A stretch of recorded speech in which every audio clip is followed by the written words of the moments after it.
10111101. What does that mean? It's metrics. One. I'd actually love to know what that means in binary. Can you just say numbers like that and they mean things? Yeah, you could, but like I think. But you need a context behind it. Yeah, like I mean, like 101100. It's probably like a letter or something like that. Yeah. It wouldn't be anything else. But welcome back, Mere Mortal Lights, to another edition of Musings, where good start off. Deep conversations with a light-hearted touch. My name is Karen. Juan over here. And we are today talking about metrics that matter. That's why we're doing ones and zeros and ones. Metrics that matter. So that's a very good title, I like that. Yeah, this was my topic for this week on Musings, where we pick a theme, at least, to talk around, so it's a bit more structured and we have a purpose to what we're doing. And I definitely take more notes than I do for the meanderings episodes. Yep. More structured, a little bit more refined for your listening, viewing pleasure. Yep. So we are once again back in our normal spot in South Bank, Brisbane. Almost got kicked out, but jokes on them. Security. We got security. I showed on my phone. Bam! Look at this email. Bam! Yeah. Actually, they were surprisingly nice, and I feel like even without the email, I probably could have talked them out of just being like, "Thank you, South Bank Corporation. Yeah, thank you very much. Appreciated." So, what prompted this episode and this title? What did? I've had this in my notes for a while to chat about what we measure and why. So, in particular, I was thinking this regards to podcasting, which is something we've both gotten into very much in the last 2 years. And I just thought, you know what, why don't I apply this more generally? Because I know you take notes of things. We've heard this in particular episodes before where you were starting like your daily, giving yourself like a number between, what was it, like 1 and 3 or something? Or yeah, between 1 and 5. 1 and 5. So obviously you keep spreadsheets of your finances and things like this. So I thought, let's talk about all the things that we measure, and then maybe we'll be able to get some insights into what we do. So I'm going to go over my general thesis. What doesn't get measured doesn't get managed. So you need to measure things, otherwise you can lose track of them. Blindsided, deceive yourself. If you push things to the side and just go on gut feeling, I have a feeling that bad things can go, like you can just miss things. That's sort of my general thing. So I try and measure stuff a lot and create metrics out of that. Yeah, I would agree with that principle. Measure something to actually manage it. And I also think it's it complements, not complicates the gut feel as well, in the sense of maybe you do get a gut feeling around, I feel like I haven't been getting enough sleep. Cool. Back it up with some data. Back it up with something that you've been measuring and go, oh yes, actually, the obvious is obvious. If you're sleeping 2 hours a week, 2 hours a day for like 10 weeks. 2 hours a week is more damn. You're pretty wrecked. Yeah. But if you're sleeping 2 hours every day for a couple of weeks, okay, you're tired is a stupid thing. Of course you are. Like, you don't need the data to tell you that. But if you've been sleeping, let's say 40 minutes, 50 minutes less every single day for 10 weeks, and you're able to go, gut feeling, maybe it's the darkness in my room, or it's the food I'm eating, or it's the fact that I'm spending my time on my phone, and then you can validate that by checking it and measuring against something. Awesome. That's where I see it being really helpful. So you're able to manage it based on your gut, as well also with the actual reality of it all. Okay, that's a good point to start off with before we get into some of the actual things we measure and how we do it. Do you measure things so that you can get it to the optimal period? I.e., do you measure your sleep to the point where it's like, I'm getting 7 hours 36 minutes this day, 7 hours 42 the next day, I felt better at the 7 hour 42, this sort of thing? Or do you measure it so it's like, I'm getting 4 hours of sleep, maybe I should up that, just so it's like a big alert sign saying like, hey, this is happening. That's a really good point, because when I initially started using metrics to measure things, and some of the earliest ways I was measuring things was my training, sleeping, then it moved into finances, then it moved into my like general everyday life type of deal. But it began with the intent of, how can I become really effective, really efficient, like really good, productive, optimal. To give you, so let's keep the example of sleeping. If I'd started at the beginning, mine was, okay, how can I optimize this to the absolute nth degree? Like, how can I is it exactly 6 hours and 42 minutes that was like my optimal amount of just enough sleep so I can do as much work? Did you ever measure sleeping? Not at the beginning. So this example is more of a theoretical as opposed to a real one. But just for sleeping, I mean, a real one would be training. So I would measure from like, this is at least like 9 years back, the exact amount of calories I was intaking, weights that I was lifting, sets that I was doing, reps that I was doing, workouts per month that I was doing, And I would be like every month tinkering away with it, being like, okay, if I've dropped 100 calories per day, but up it in this particular day, how does that change things? What's the optimized way? So it began with probably the mentality of optimizing for the best optimal way to an evolution. It's like, it hasn't been like a clean cut transition, but the evolution now to it all almost is, it alerts me of when I'm deviating from not the optimal path, but I'm moving away to like, okay, that's something to be concerned about. Let's have a look at it. So what do I mean by that? Another example, it's like my little rating of 1 to 5 on a daily basis, and that's based on mind, body, soul. And I'm not really caring if one particular day it's a 1 overall or it's a 5 overall. So I'm not trying to go back and be like, oh, self-loathe because of it, or be extremely happy by it. I'll reflect on why it was a bad day, so I can reflect to it back later. But for me, it's more when I look at it in a month sort of level, I go, oh, okay, it was a general lower month. Why might that be? Was there some couple of things I was doing that I shouldn't continue? Is there things that I should be continuing that are making it up? So looking at that more gradual trend, I can go, okay, is there something to be alarmed and do something about it? Yeah. But not, okay, how can I change this next month to be like more perfect, more 3.5, then 3.6, then 3.7, 3.8. Now, for me, it's like, okay, if I'm 3 on average, that's okay. Like, that's totally fine. Yeah. Yeah, gotcha. What about you? For me, I think when I first started off, so this was probably about 2011, 2012. Yep. That, with the financial spreadsheet would probably be of one of my first. That was when, so how old was I then? I was 20. That was when I was just like, man, I need to have some idea of what's going on here. I wasn't bad with money or anything, but I was like, I think it's a good idea to know, especially now that I'm starting to earn some in, where is this actually going? How much am I actually saving? Yep. This could be useful down the future. And I remember my dad saying, man, I wish I had started off like not a budget sheet per se, but just like a net worth sheet to know, this is how much I'm worth, and is this increasing per year? If I follow this trajectory, when can I retire, sort of thing, things like that.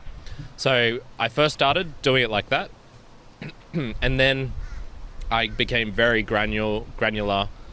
I think to get, in that sort of productivity range a little bit. So this like was an optimization type deal. This was when I was measuring, inputting my daily expenses. After every single thing, I would get a receipt, and I would put it down to like, did I ever put it down to the cent? Maybe. I can't remember. Okay. But I was, every single thing that I was getting measured. Or like every day, I was updating this every single day. So, if I paid $1 in parking, I'm putting that in. If I, somehow, had to randomly buy a light bulb, I'm putting that in the spreadsheet. Yep. So it got way, way, way too granular. Same with... When did you know that it got too granular? I think it was just when I was like dreading putting it in. Okay. I was like, oh God, I have to do this before I go to sleep. Oh God, like I don't really feel like doing this, but whatever. Or I'd spend like half an hour on the spreadsheet updating things, and it's just like, okay, this isn't adding benefit anymore. Yeah. Similar thing with the nutrition and health. I started that a bit later. That was probably in 2015, 2016.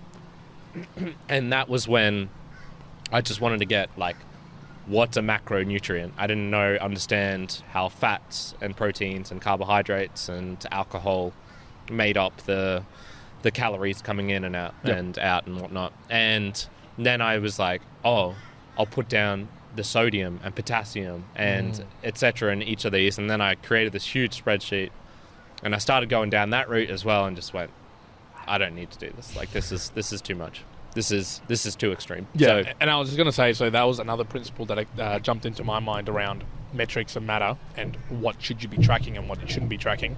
A principle of mine would be, it's going to be something that complements your day-to-day life, and it shouldn't be something that, again, you're dreading to do, but it's also not taking up like a ginormous amount of time throughout your day just to be able to go and track it. So yeah, to me, I'm thinking, imagine if you didn't have an app, but you're like tracking on an Excel spreadsheet all the different types of food you can be consuming and the potassium with it and whatnot. You can just imagine how long that would take you per day if you wanted to continue it. And it's like, okay, well, is it Is there more value in that there is in like the amount of time I'm spending in actually doing that? Maybe not. So I think it's got to complement your life and your lifestyle, and it's got to be effortless so you can continue it like infinitum, like it just go forever, and you'll be totally fine with it. And I think that continues the trend for me. So in that evolution of my metrics, there is some that I currently track where I don't know if they're going to be like that for absolutely forever. There's still some in consideration of like, it's not like it feels like I'm forcing myself to do it, but I'm wondering, is this going to be a forever thing? Maybe it's not, and maybe I will keep it as a for now. But I think it's good to have that also view of, if you have to keep these metrics going forever, every single day, are you going to be totally fine with it, and how much value you're going to be getting from them too? Yeah, and it's fine if it changes over time. It's fine if when I was first starting to get into game, I needed to keep a daily journal, and I was writing pages and pages. This is what I did today. This is something good that happened. Maybe I should think about doing that more. I did this many approaches, or I didn't do this approach because I was scared for this reason. Do I do that now? Oh, hell no. Like, no, that's totally unnecessary. Same with the proteins and whatnot. It's really good to know the macros, and I still do that. Do I go into the micros? No. Like, I don't need to, but I needed to experiment to know. Okay, I don't need to go that far. Correct. That's too far. So it can evolve as well. What the things that you care about matter. You can add in new metrics which are more important to you. Yeah. And so it's not just because you've got a spreadsheet and you have it since 2012 doesn't mean you need to keep doing it, especially if you no longer care about it. Yeah, true. You know? And I think that's another point as we get into our metrics that matter for us. Yeah, remember, it's metrics that matter for us. And I might try and generalize it as to why, because it's important as to why it is for me. So if someone else wanted to listen to this and take it, okay, obviously apply it in the sense that it makes sense to you. But there's like many years worth of effort as to why they matter to me and how they've come about to it. Obviously apply them at your own risk, but use them, trial it out. It isn't going to be an overnight thing. You're not going to figure out what metrics really matter to you from one day or another. You got to give it a bit of a go. For sure. Try it out. Kick us off, man. Tell us some things that matter. So first one for me, metrics that matter, is my sleeping. But this is not the night to night sleeping. So I have, and this is also with my like daily sort of score that I give myself. My sleeping, I track it across 3-month and 12-month cycles as well. So there's a daily that I input, but I have a separate one which kind of like aggregates that and shows me in a 3-month basis how is my normal sleep, REM sleep, and deep sleep going. Now, caveat, I've noticed that I got a new watch, and I've been using mostly watches to just track my sleeping, and it's not 100%. Like, I would say it's more like 70% correct, to be honest with you. Sometimes I see a deep sleep, and sometimes it says you're only getting 12 minutes of deep sleep. And I'm like, bullshit. If I'm getting 12 minutes of deep sleep, this is wrong. So I probably need to invest in something that's going to tell me better the sleeping. But for me, the metric that matters is when I look at a 3-month and then broader 12-month perspective, I like to go back and go, I can see that over the last 3 months, my REM sleep's dropping down, same as my deep sleep. Okay, I've got to do something here to action that, and I'll at least consider it every month to go and have a look as to, okay, do I have to go and do something? And then I'll actually have it color-coded, so it even takes more away. So I've already put thought into what is the low end, what is the high end that I consider. So my metric is made even easier for me, because all I'm doing daily is just putting my sleep, my REM sleep, my deep sleep out of my app into my spreadsheet that I use. I think I could automate it, but at the moment I just haven't done that. But then I just reflect back on it on a color guide that basically tells me if it's still green, a good shade of green, cool, I'm good. Don't have to really consider much more. If it starts dipping down into like the orange red, okay, cool. Start looking into it. Let's see if we can do something about it. Yeah, okay. Yeah, so that's one of mine. Yeah, and that green, does that show up as like a daily thing, or it's for like the 3-month period? It's for the 3-month and only. So there is a very like clear like green red on the daily, as in like if it's below a certain level, it's red. So that'll help me when I'm doing my like little daily summary, but it's not something that I'm looking when I look at a whole month. I'll just use my little 3-month reflection type of deal to do that. But it matters to me, obviously, because sleep is important to me, but down into like the detail, it really does matter to me the type of deep sleep and REM sleep I'm getting. Because for me, so deep sleep more along the lines of being able to recover from hard training sessions and whatnot. REM sleep because, just from a work mind perspective and, rehabilitating yourself, well, not rehabilitating, sort of refreshing yourself for the next day. I want that REM sleep to be quite high so I can be mentally, my mental capacity can be ready to go for another big day. So that's what sort of filled up. How many do you actually have? What do you mean? Like important ones that you track? I'm just trying to think. Should we do 1v1? Should we do... You do all yours and then I'll do all mine? No, we'll do 1v1. We'll do 1v1 and then if we... Because, I might track more, but I'm just talking about the ones that matter to me as well. Yeah. Okay.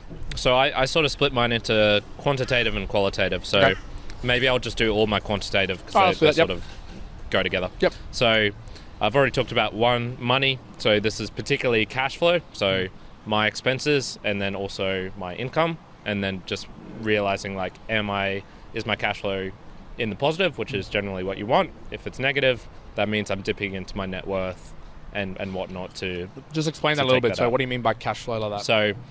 So I have expenses, the rent, food, fuel, transportation, whatnot. I showed some of the graphs on the last episode. I might put them up here.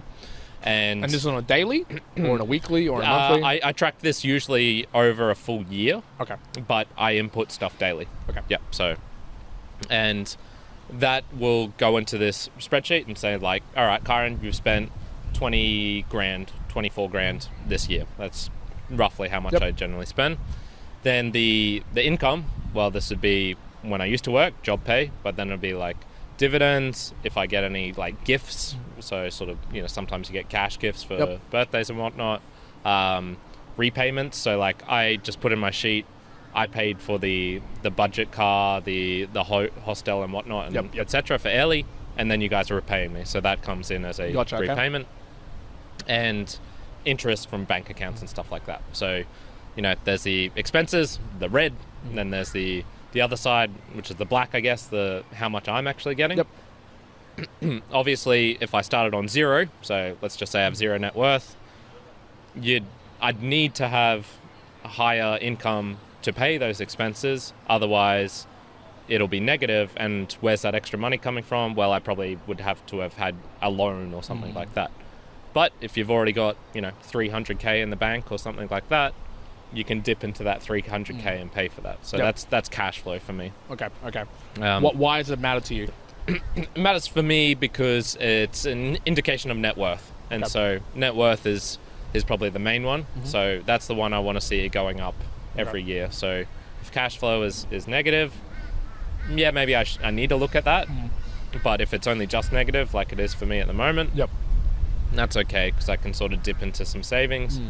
But those savings also accumulate. And this is pure actual real transactions. So paper stuff, like accumulation of stocks and their price rising. That's not something in there. That's not in the cash flow. Gotcha.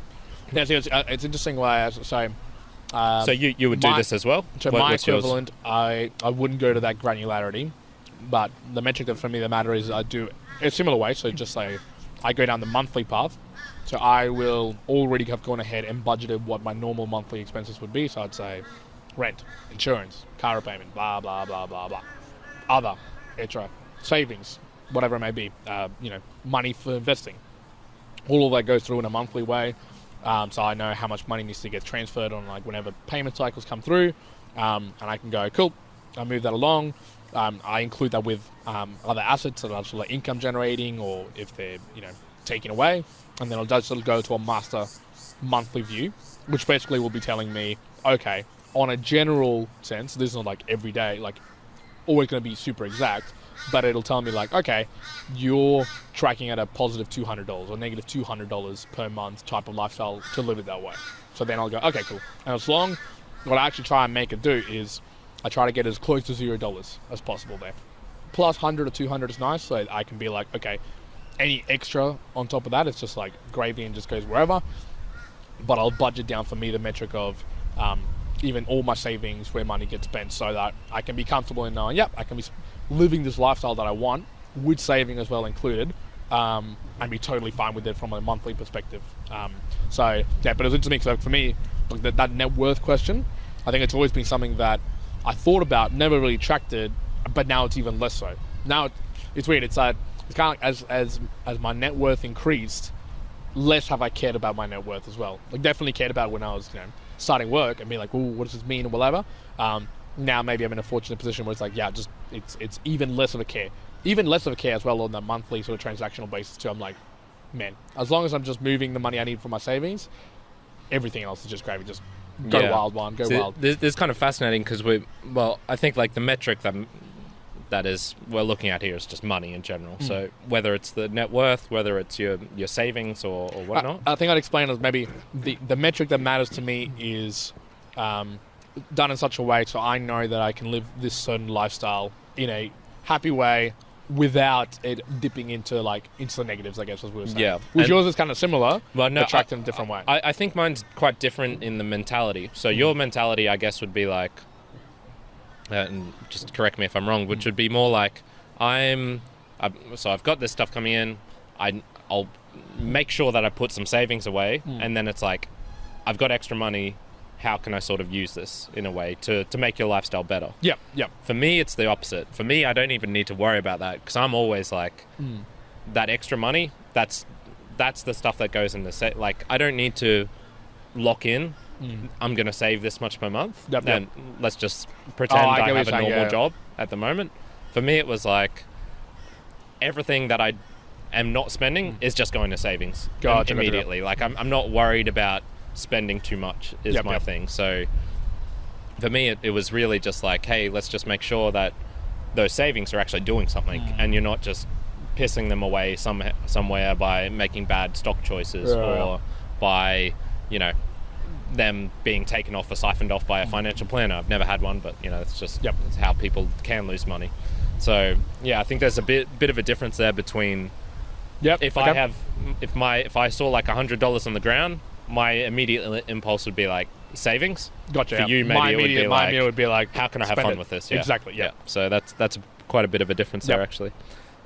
I've got one sort of associated with that, which is like the stocks and what I'm actually doing with those savings. Similar sort of thing. Like I just track it, just make sure they're actually doing something. That's mostly just for tax purposes though. Yeah, mine's a similar one. So I was going to say these are more. I'll just go through a couple of like more for tax purposes, more for like mandatory. Yeah, so I've got ones for rental income, shares income, like cryptocurrency income, NFT everything income. So all of those are tracking from a taxation, just being aware of them. I did try and track to a point of being like, how much is it costing me for like the transaction, for the tax, for GST and all that. And it was there.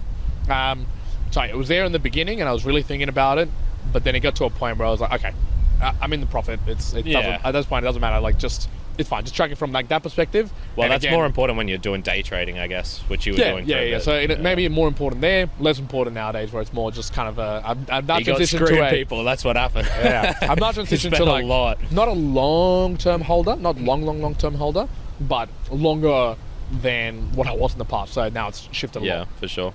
All right. So another one for me was in the quantitative is fitness. So mostly this is reps, sets, and ratings. So I'll measure how many reps, how many sets of my workouts. And then I've got another, so that's like my calisthenics sheet, I guess. And then I've got another one, which is my gym log. And this is where I will give a rating for the session, how many sessions I did per week. And that's more of a year on year. How am I putting in more work? Am I doing less work? What's the reason for that? It's not good or bad either way. I just need to make sure like, I was traveling a lot this year, so I wasn't doing as much work. This year I was doing the podcast and I had maybe some more free time. I put in more effort.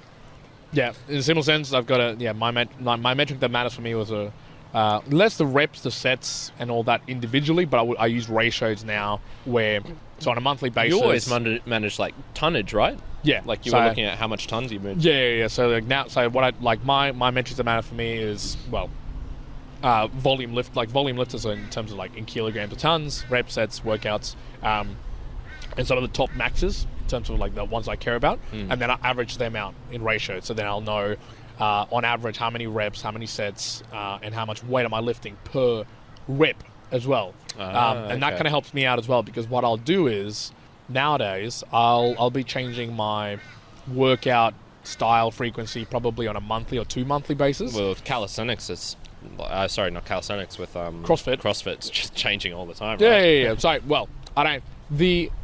In my actual fitness setup, I don't count CrossFit as something that I'm tracking as it does go into my numbers of weights, but it's not like I'm specifically highlighting this is the type of plan. Yeah, no, so you'll do like a CrossFit workout, and then your normal workout.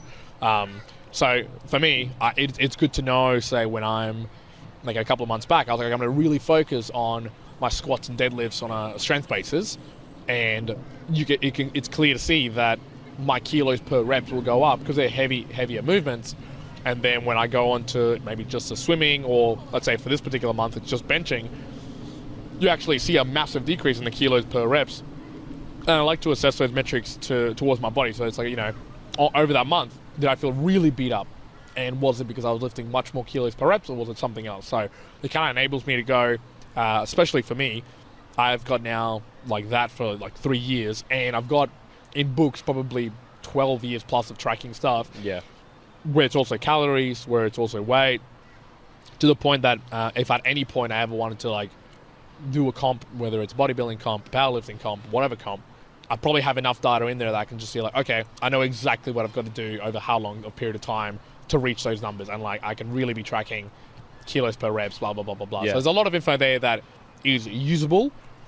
I'm not putting it to its full optimization use. I'm using it just purely as a key indicator. So when I go to my next month, I'll get an idea of, I'm going to be trying to do more squats.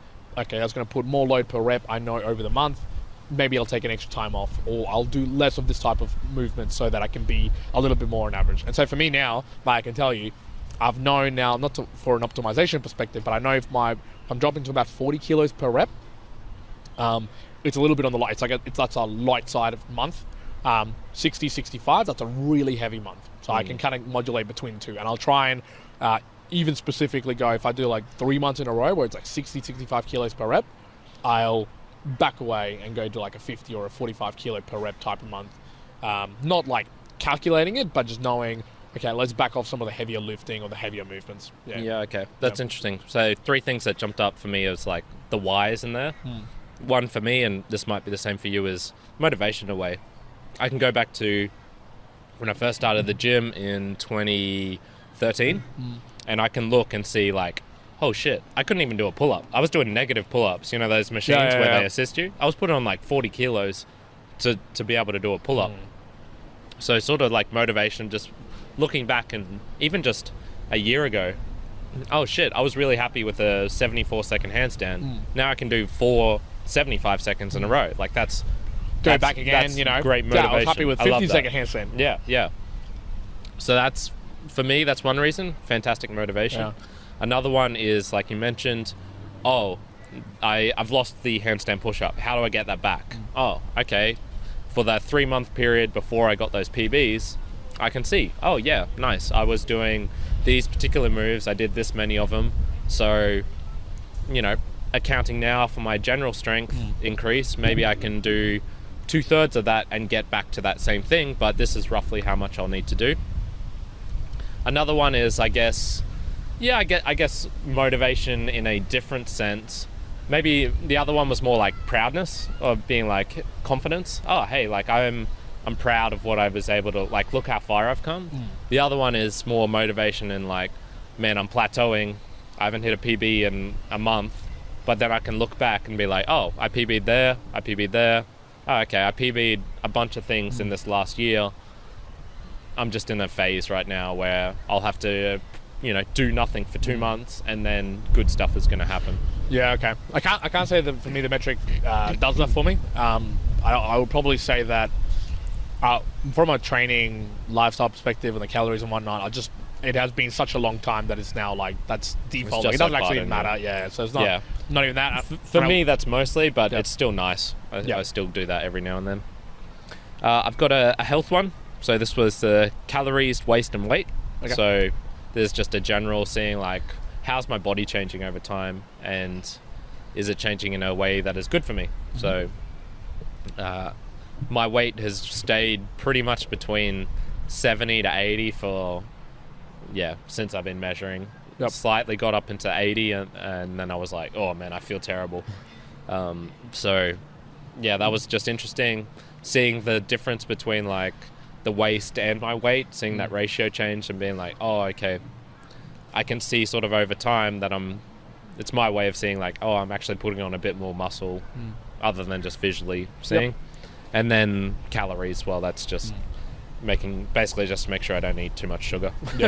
For me, and just particularly with the calories, is one of those evolutions where I used to be one of those people that would track daily.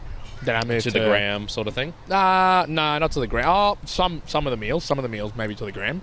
Then it moved to just a rough guide of it, and now it's I put together how many calories I want to be averaging per week, and what that looks like daily, and then I'll just prepare meals to the point that I just know roughly I've got 1,200 calories left to spare for dinner. I'm not going to count. I'm not going to measure it or whatever it may be. I just know it's going to be roughly this size. But that's just because I've just done it for such a long time that I know exactly the types of meals I'm eating, how much it is, etc., etc., etc. Yep. Similar for me, so that's a pretty easy one. The last one in my quantitative was, I've written here, random.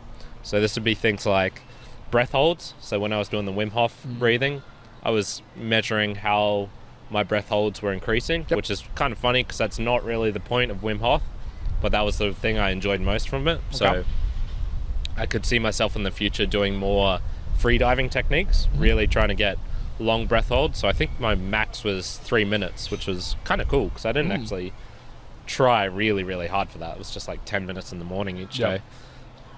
Other random things would be like my book ratings. How did I measure this book? Well, that's just to be able to go back and be like, oh yeah, these were the top 10 books that I've ever read, sort of thing.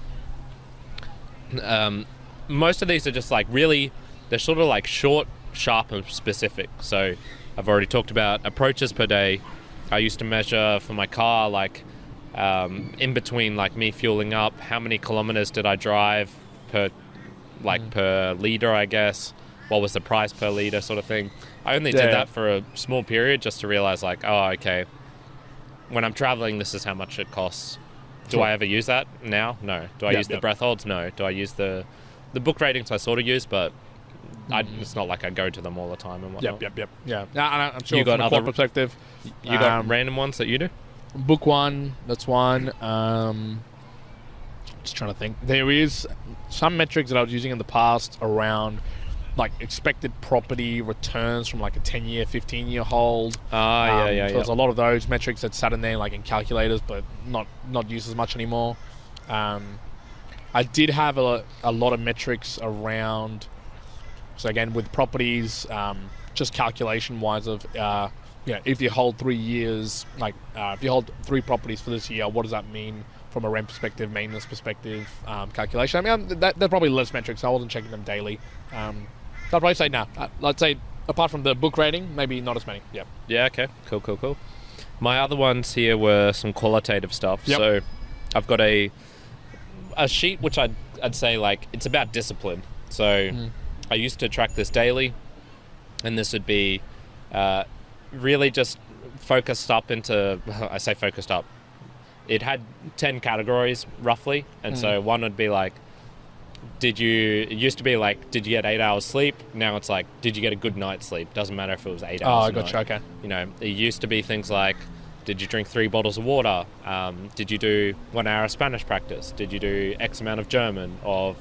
It's basically my way of saying like, I've got these monthly goals, long-term goals. Are you doing the things day by day, week by week, which will end up in those becoming good? So they're really a yes or no thing. Did I do half an hour of Spanish on this day? Yes or no? It's pretty easy. So that's more qualitative in a way, because it's sort of, some days I'll do like 29 minutes and it's like, yes. Some days I'll do, way more and I'll still just say yes. So it's not like it's not like you get more points or whatever for doing more. It's just like, oh yeah, it happened. Yeah, so I put this in discipline, and this is connected with goal adherence, which is more like the monthly and yearly. So, our goal tracking thing, you put a number on it. I did 88% or whatnot. Me, I'm just like, I did 3 out of the 14. These are the ones I didn't do. These are the reasons why. Same with the yearly. If you harken back a couple of months, 1 month ago to our yearly goal thing. Yeah, I look at that and I'm like, oh, did I get 55%? No, I'm not putting a number to it. It's just, no, I didn't do German. Why didn't I do enough German? Okay, I was focused more on other things.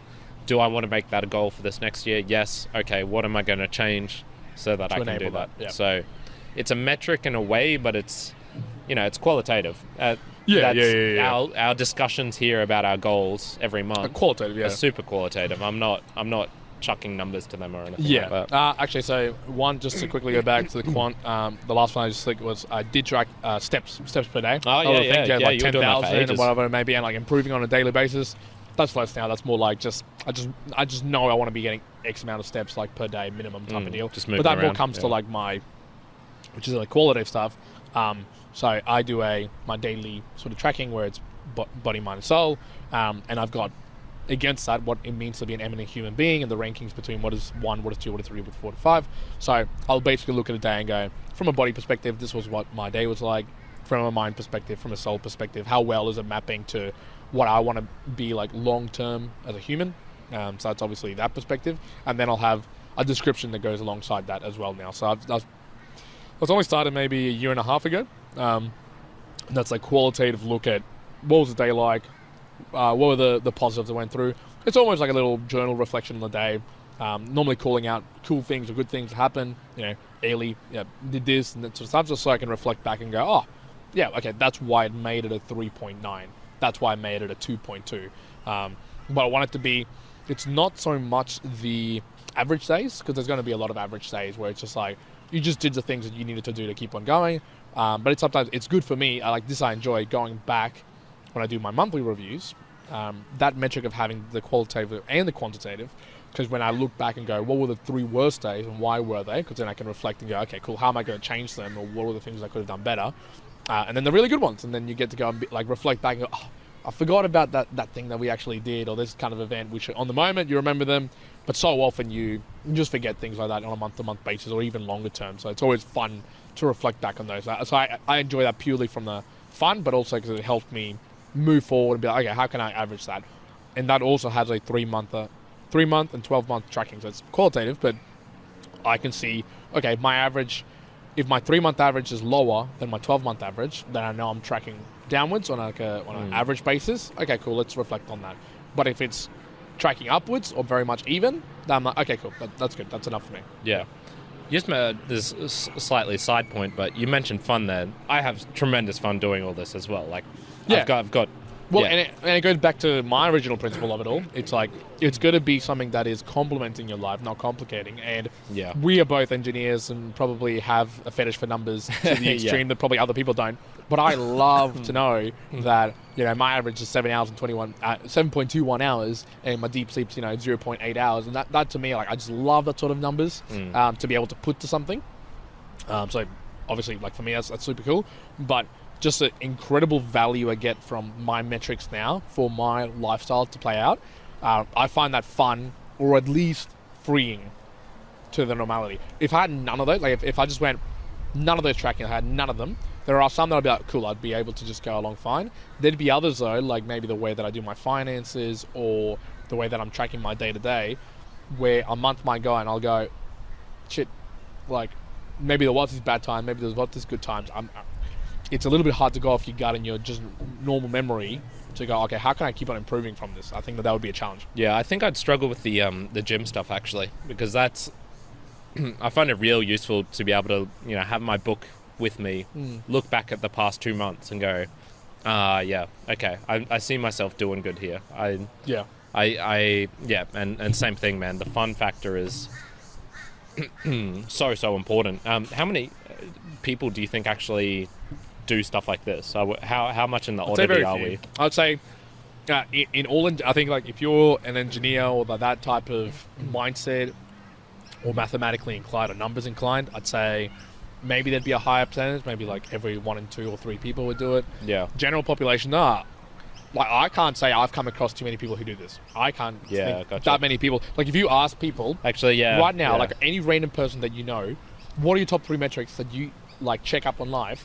I think you would struggle to get anybody answering 3. This is actually just Very reminding me when I was in Mexico and people would see me writing down my numbers, and it's just a book filled with numbers. There's nothing special about it, but they'd be like, man, you're so disciplined. Like, wow, that's crazy. And I'm just like, I could have just written down numbers here and you'd be like just as impressed. Like, it's yeah. But I think there's a critical thing I want to just end with as well from my point of view is all of these metrics are fantastic if you want to, and you can go on track fucking whatever you want, but unless they matter to you and help you, I mean, either advance or support or whatever you may be, for you to take action, then it's good. There is no point. Yeah, if you're just looking no at them, point in tracking something if there's no action or it doesn't matter to you. So let's just pick a random thing. If I started now measuring how often I wear red shirts or how often I wear singlets in a week, I will never take any action off that. It will never matter. Sure, you could track it, but who the hell is going to care? Maybe it matters to somebody out there, so obviously figure out if it matters to you, but that should help you understand if you should be tracking it. Because just because people say, let's take the sake of fitness, for me and you, we love to track our fitness. It's fun for us. It matters. There's reasons for it. If you're just someone out there who wants to, just do F45 in the morning and just be fit, no, you don't have to track like the exact tonnage and the reps and the sets that you're doing. Just go do it. Let someone, someone's already planned that out. You're just there for the hour. You're just training. Cool. Get out. Yeah. That's fine. That's all you need. After a while, you might notice, hey, I'm looking slimmer, or people start complimenting you. Like, that's it. You don't need to be the like, metric that matters to you, what's my waist today? I'd say the metric that matters there for you is the ultimate outcome. And you don't have to track that by numbers. That's just purely that's a result by doing the action. But it's, the important thing is doing the action in everyday life that gets you to a result or an outcome, not the numbers you put on a page. We're saying for us, the metrics that matter for us, and at least for me, they matter because I take actions off them. Yeah. So for me, they matter. Yeah. And, vice versa, maybe you start going F45, you go for 3 months, and you don't notice anything.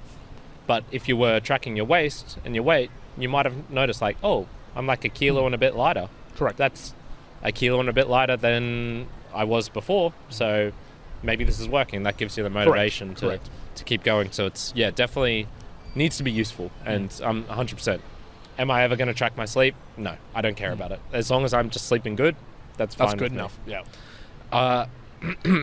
As I mentioned before, podcasting was the thing that really got me thinking about this. And what got me thinking about the metrics was, I think for a while I was too hung up on the wrong metrics. And so this was where it wasn't helping. So this was where we were, in our sheet, we were tracking our Instagram follower count, we're tracking our interactions, we're tracking the numbers of downloads for, the 3 different YouTube channels, the 2 or 3 different audios. I have my own reseñas in Spanglish.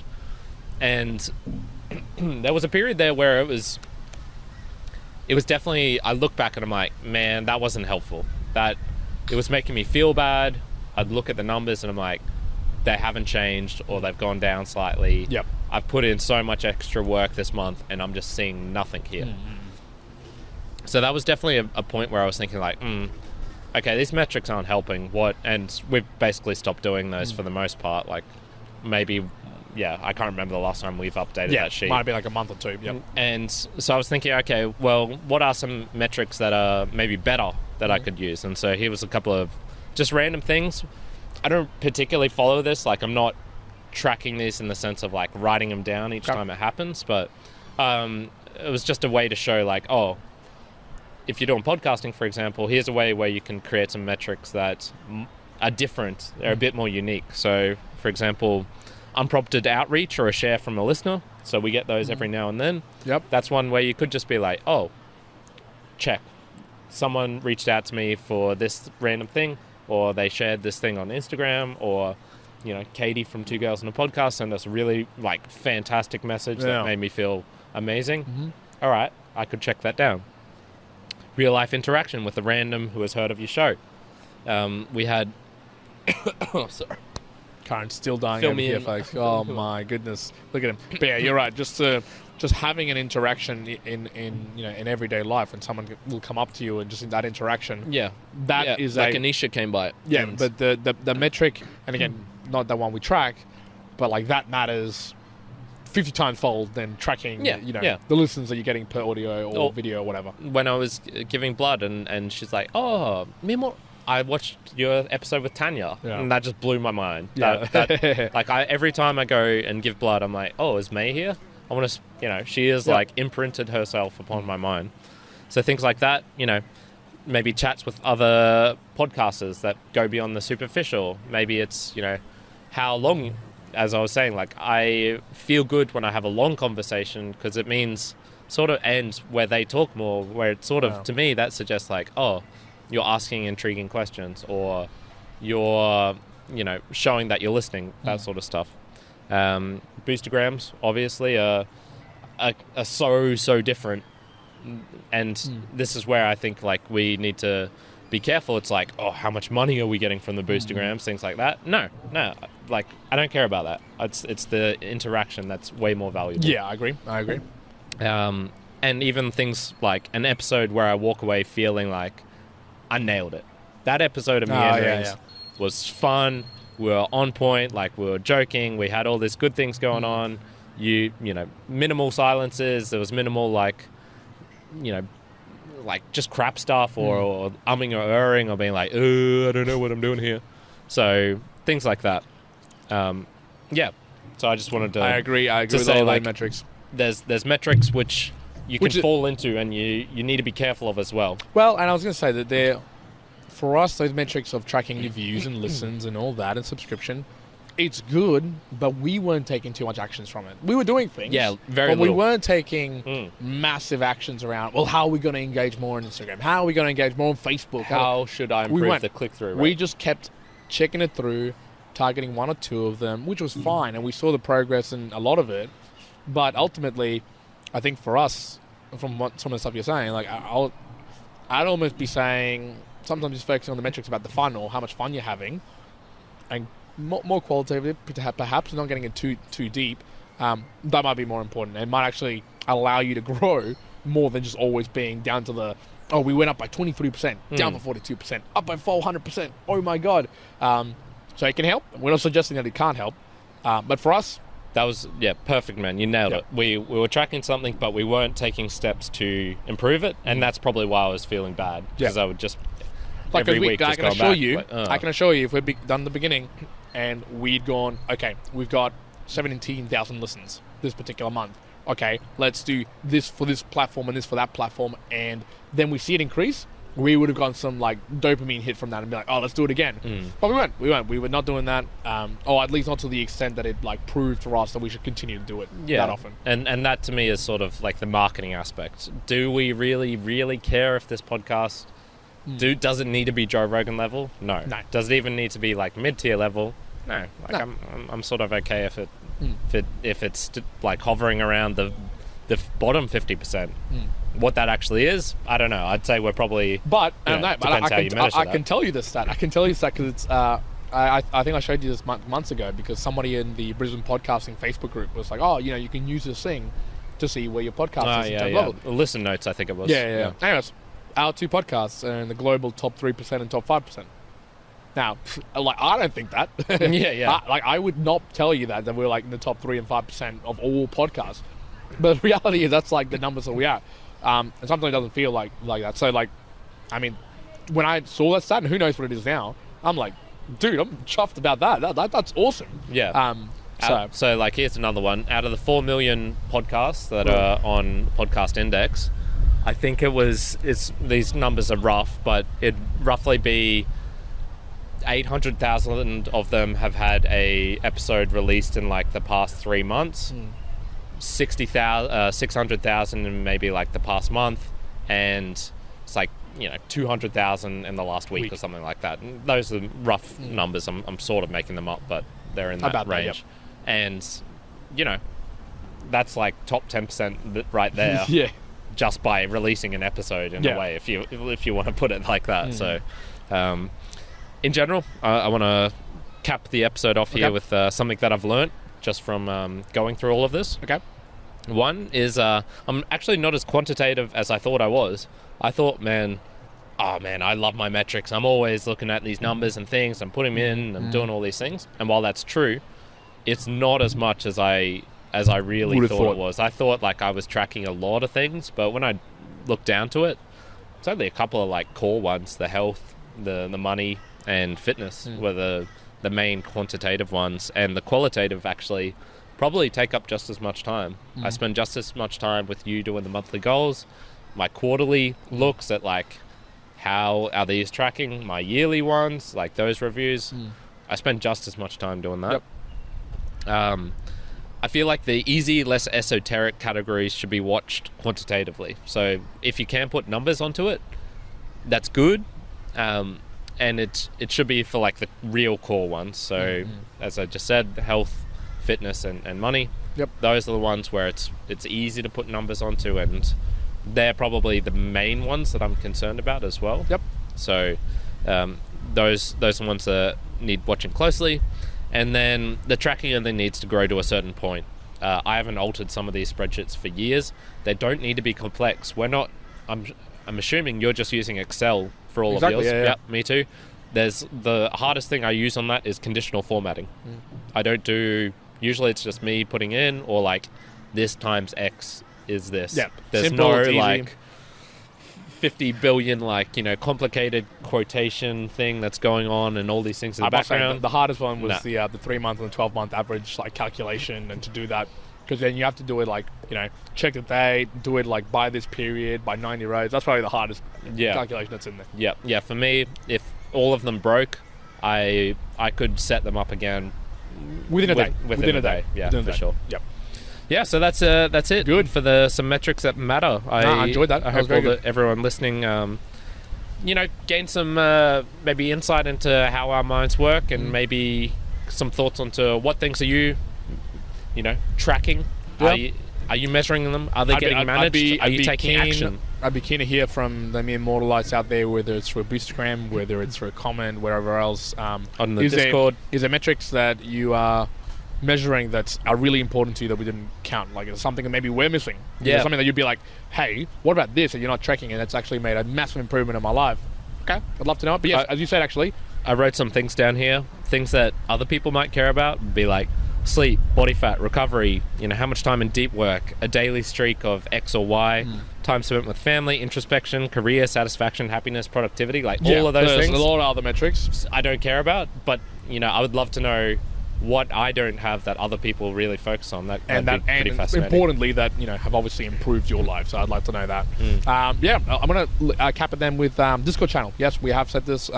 Jump in the Discord channel. We've got Peter in there. Maybe a few people. Invite link in the show notes. A few people are in there, of course. If you want to go check it out, come and take it out. It's just an easy way if you want to just communicate directly with us. And we're not in there every single day posting stuff, but we're in there communicating and sharing things around the back end of the Mere Mortal. So come in and have a look. It's a bit more free form. I'll put a photo up of our setup right after this, and you can have a look. The stream of consciousness, really. Yeah. Well, leave it at that. We'll leave it at that, folks. I hope you enjoyed the musings of today. Thank you, everyone. Matter. Have a wonderful time wherever you are in the world. Mere Mortalites, one out. Current out. Good. 1110.